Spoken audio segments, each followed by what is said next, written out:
আসসালামু আলাইকুম। আমি লতা হিজরা, হিজরা জনগোষ্ঠীর মহিপুর কলাপাড়ার গুরুমা। আমি এখানে 30 বছর ধরে বসবাস করে আসছি। আমার বিরুদ্ধে একটা অভিযোগ, মিথ্যে অভিযোগ আনছে আর কি, মেঘলা ওরফে নুরজামান। হ্যাঁ, এটা আমি প্রত্যাখ্যান করছি। এটা আসলে সত্য না। এটা আমার নামে একটা সাজানো একটা নাটক। হ্যাঁ, আমার ডাবানের জন্য, আর কিছু না। এখন আমি এর জন্য প্রতিবাদ জানাতে আমি আসছি। এই যে বুবলি আছে, আর ওর নাম নুরজামাল, কিন্তু ওর নাম মেঘলা, আমি জানি না।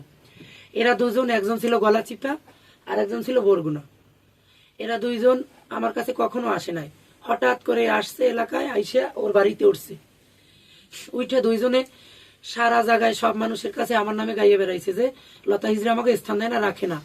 আমার এলাকার ছেলে হিজড়ে আমরা থাকতে চাই, আমাকে রাখে না। তারপরে আমি ওই গণ্যমান্য ব্যক্তিরা বলছে, আমি রাখলাম। যে গরিব মানুষ, অসহায় মানুষ কই যাবে, হিজড়া যখন, হিজড়া বলে রাখলাম। দেওয়ার পর জিজ্ঞেস করলাম যে তুই যে আইলি, তো মেঘলা কোথায়? মেঘলাকেও বলছি, মেঘলা তোমার সাথে বুঝপড়া না করে আসবে না। তা আমি আদৌ জানি না মেঘলা আমার ঘরে আসবে কিনা। আমি এবার একটা কাজে বেরোবো, আমি সাজতেছিলাম। ওই মুহূর্তে তার আত্মীয় স্বজন হাজিপুর থেকে বোনাই ভাগ্নিয়া মোটমাট 5-7 জন নিয়ে আমার ঘরে ধামধাম ঢুকিয়ে পড়ছে। ঢুকিয়ে পড়ার পর সে বড় মানে না, ছোট মানে না। তার বোনাই আমার পাশে বসছিল যে নানি কি করবেন, মেঘলারে রাখবেন না না রাখবেন? আমি বলছি সেটা মেঘলার কাছে জিজ্ঞেস করেন, যে আমি এখানকার গুরু, আমার কমেন্ট মানিয়ে যদিও থাকে তাহলে আমি রাখবো। আমাকেও তো একটা সংগঠন আছে, আমাকেও সমিতি আছে, আমাদের উপরে বস আছে। আমি তো এখানের বস, আমার উপরে বস আছে, তার উপরে বস আছে। ও যদি হিজরা, আর আমারও আরো 5টা হিজরা আছে, যদি এই 5টার কমেন্ট মানিয়ে ওরা সবাই থাকে, ও যদি থাকে আমি রাখতে মঞ্জুর। আমরাও কামাই করিয়ে ভাত খাই মানুষের কাছে দিয়ে, চাইয়ে চিনতে, ও আমাদের সাথে চাইয়ে চিনতে খাবে, আমার কোনো আপত্তি নাই। সে উঠে বললে কি, তোমার ও কথাই হবে না, তোমার ও কথাই হবে না, আমি আলাদা ঘর ভাড়া নেবো, আমি এখানে গুরু সাজবো। মানে আমি যে গুরু, এটা ওর কোনো পরোয়া করে না, ও নিজে গুরু সাজবে। তারপরে বিভিন্ন লোকজন আছে, তা দিয়ে আমার হিদায়ত করবে, আমার বুঝাই দেবে, সাংবাদিক সম্মেলন করবে, কোর্ট কাছারি করবে, আমার বুঝাই দেবে আমি নাকি এলাকার ছেলেকে দৈরে দৈরে হিজড়া বানাই, এরকম বলছে। আমি নাকি দৈরে দৈরে এলাকার ছেলেদের হিজড়া বানাই। আপনারা খবর নিয়ে জানবেন, আমি বিগত 30 বছর ধরে এলাকায় থাকি। আমার কোনো ত্রুটি আছে কিনা, কোনো রিপোর্ট আছে কিনা, বা এই যে আমার শিষ্যরা থাকে, এরা তো আগাম আমার সাথে থাইকে আসছে। আমি যদি নতুন কোনো হিজড়া বানাই থাকতাম ছেলেদের নিয়ে, তাই সেগুলো তো আমার কাছে থাকতে, সেগুলো কোথায়?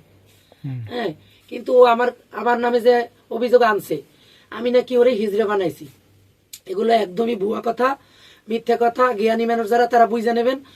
কাউকে জোর কইরা হিজড়া বানানো যায় না, আর হিজড়া জোর কইরা বানানো যায় না, আর হিজড়া এমনি বানানো যায় না। এগুলো একদম মিথ্যা কথা, ভুয়া কথা। আমার নামে এগুলো একদম বানোয়াট ছিল। ওই এক কথায় দুই কথায় লাগছে আমার সামনে, যেমন আমাকে সামনে বেয়াদবি করা যায় না, যেমন মুরব্বী থাকলে তার সাথে তালি মারা যায় না হাতে, ও তালি মারছে। আমাদের ভিতরে হিজড়াগিরি নিয়ম আছে, না মুখ বেচকি দেওয়া যায় না। আপনাকে ছেলে মেয়ে আছে না, বাবার সামনে কি কেউ চটাং করে কথা বলতে পারে? আমাকেও তো একটা নিয়ম কারণ আছে, আমি তো মুরব্বী। আমার সামনে তালি মারবে, চুল জড়া মারবে, মুখ বেটকি দেবে। হ্যাঁ, এগুলো মানা করার পরেই আমার একটা হিজড়ার উপরেও একটা চর মারছে। চর মারার পর ওই হিজড়াটা আর একটা চর মারছে। এই নিয়ে হাতাহাতি ওরা দুইজনে হয়েছে। হ্যাঁ, আমি এবার বলতেছি, তোরা থাম থাম, আশেপাশে ফ্যামিলি আছে, থাম। এটা কিন্তু হিজলে বাড়ি, কি হয়েছে, আশেপাশে ফ্যামিলি আছে। কারো কথা কেউ শুনে নাই। আমার যে হিজলে ভালো তাও না, ওখানে ওই এক দোষী কখনো দোষ হয় না। দোষ উভয় পক্ষের ছিল, মারামারি করছে, হাতাহাতি করছে। উঠতে আর আত্মীয় স্বজনে আমার হিজলা গায়ে হাত দিয়েছে।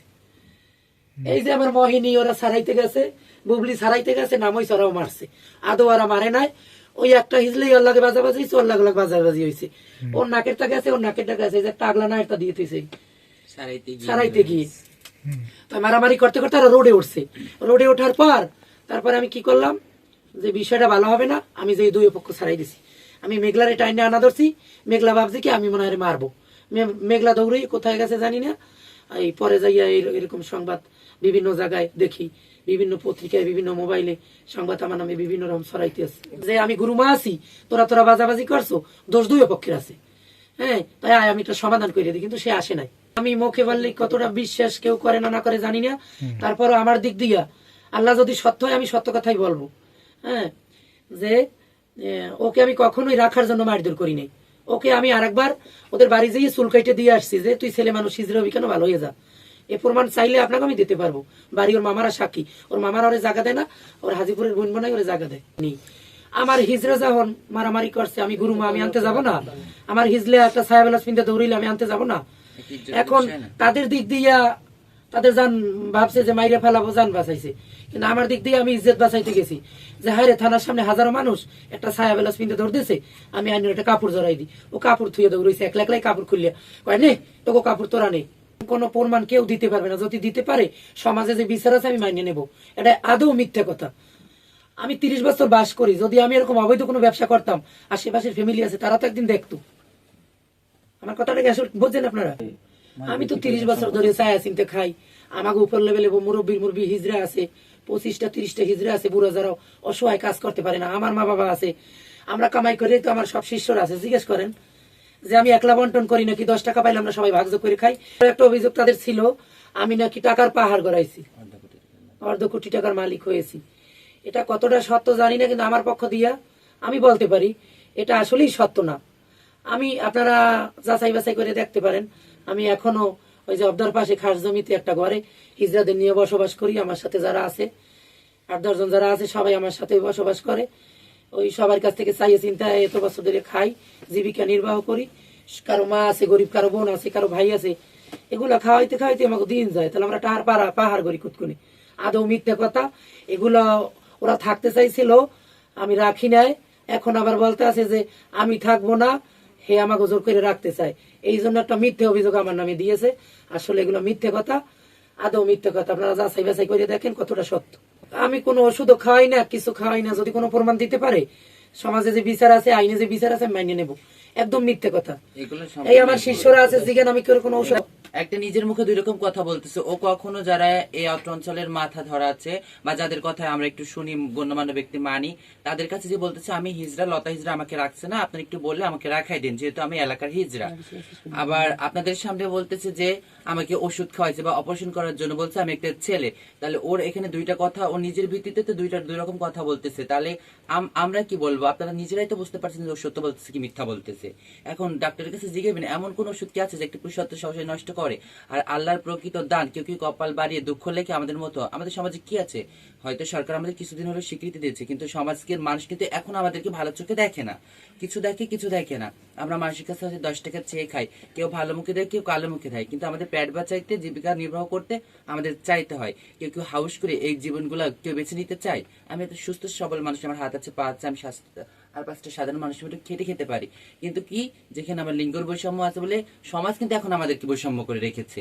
সরকার স্বীকৃতি দিল, সমাজ কিন্তু আমাদের এখনো বৈষম্য করে রেখেছে। অনেকে আমাদেরকে নিচু ভাবে, কিন্তু যার কারণে সমাজ থেকে আমরা এখনো কাজ কাম পাই না। হয়তো লোকের কাছে চায়া খাই, এখানে মাছ ওঠে, 2-একটা মাছ লইয়া খাই, এটাই করি। এই পথে কেউ হাউস করে আসবে না বা কারো শখ হয়ে। আমি কি তোদের হিজড়া বানাইছি? না না না, চাইলে আমার ভাই ববলি তোর বাড়ি তো ময়বর, আমি তোর হিজড়া বানাইছি? না, কখনো না। চাইলে আমাদের বাসা পর্যন্ত। মেঘলা যে বলছে ওরে আমি ওষুধ খাইয়ে হিজড়া বানাইছি, সত্য কতটা তুই বল? না না, এটা সম্পূর্ণ মেঘলা বা নূরজামাল, তো আমাদের এরকম কোনো ওষুধ নেই যে খাওয়াইয়ে কোনো জীবন কেউ নষ্ট করা যায়। কোনো ওষুধ মেঘলা বা আমি নূরজামাল, তো আলিপুরে ভোটার, বুঝছেন? এরকম তো আজ তোমার তো শুনি নেই। এত কয় বছর হইলাম, আজ 30 বছর ধরে আমি শুনিও নাই, আবার এটা জানিও না। তা কেন বলা কি চাই ওদের? চাওয়া পাওয়া কি যে এত অভিযোগ, মিথ্যে অভিযোগ গুলো আমার নামে মানে না, মানুষের কথা কেন শোনে এগুলো?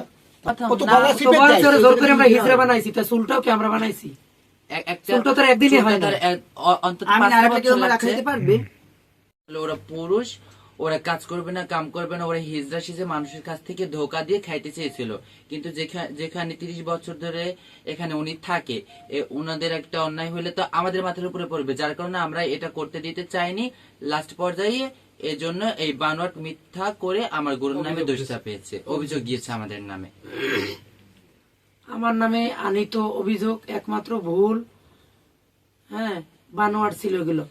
এগুলো কখনো হবার নয়, হতে পারে না। এগুলো একদম মিথ্যে কথা। আমি সমস্ত অভিযোগ প্রত্যাখ্যান করলাম, প্রতিবাদ জানাই। আসসালামু আলাইকুম, খুদা হাফেজ।